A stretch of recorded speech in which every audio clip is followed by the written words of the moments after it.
So it's the fourth day. I'm recording the video during the coronavirus pandemic.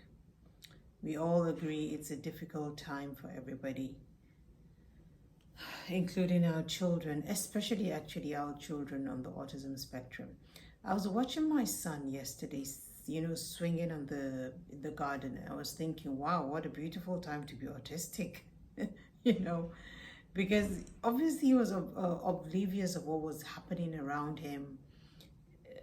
We were all worried, but I'm sure he's just thinking, what's wrong with these guys? Because I mean, cognitively, it's too abstract for them to actually understand what's happening.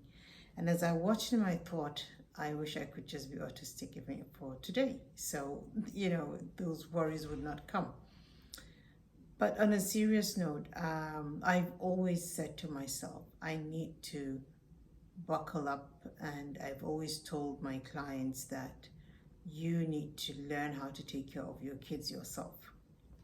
And what I mean by buckle up is, I'm a very hands-on mother when it comes to my son, but you see, sometimes in life when you have other people that are able to help you, sometimes you tend to take a back step, and you come to realize that so many things that you are supposed to be doing in forefront that you don't do. So I realized that when my son started growing up, and I noticed that he doesn't really take instructions from me like he does from his therapist. And I had an aha moment that one morning when his therapist didn't come because he was ill, and the whole house just went crazy because he wasn't listening to anyone. And remember, he's 12, he's growing older. And I said to myself, something needs to give, because if I continue this way, what if a day comes and the therapist decides to come and say, thank you, goodbye, it was nice knowing you, but I have to move on.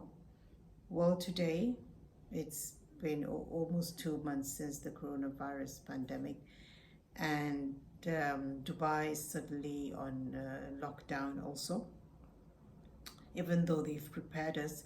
But my son's therapist started showing signs of the virus ailment about 10 days ago. So I asked him to stay home, quarantine, which is the normal thing to do. And during these days, I got to know my son well, much more. The kids being home, so I was with 3 other siblings, so I wasn't going from school to school doing parent-teacher meetings and all that. And I was grateful that I did, but I realized how little I knew my son. How little I let me put it this way, I know my son to a very large extent. I know his wants, his needs, his strengths, his weaknesses. I know what I should be doing, but was I doing them? That's the difference. Knowing it and doing it is different.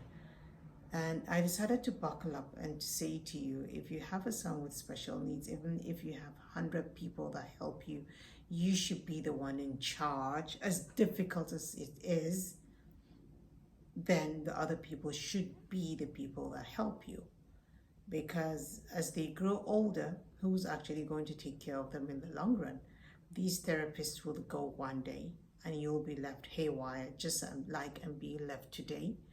Even though I'm so grateful that over the years I've learned so much about my son, but I took a back step because I was doing so many other things with my 3 other kids, and it's not an easy thing to juggle. But I realized that juggle I must, no matter what, for me to live a sane life, because most of the times I'm thinking, what if he doesn't come? What if he doesn't come? And today he's not here for almost 10 days. It's not been an easy journey, but it's been an eye-opener. So I urge all of us to be in the forefront. And that's the message I have to share with you today. See you next time.